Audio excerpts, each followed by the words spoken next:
Another day, another basketball stories na naman ang pagkikwentuhan natin.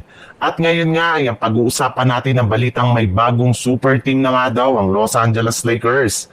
At ang balitang pagkuha ng Golden State Warriors kay Walker Kessler.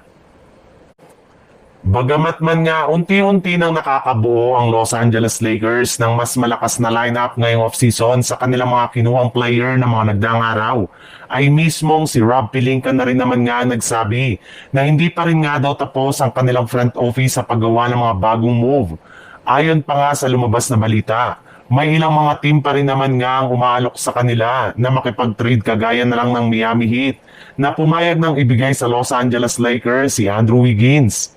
Yes, nagkausap na nga daw po ang front office ng Lakers at Miami Heat patungkol sa trade na ito kung saan gusto nga daw nito na makuha ni Pat Riley, si Naruya Hachimura, Dalton Kenny at isang future first round pick bilang kapalit.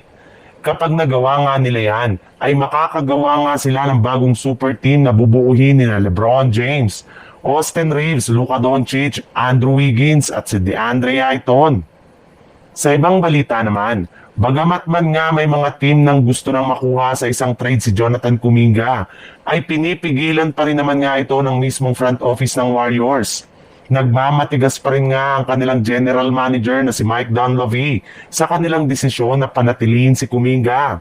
Dinedemand na nga daw sa kanilang batang player na kunin na nito ang kanyang bagong contract extension o kung hindi ang kanyang natitirang qualifying offer sa team.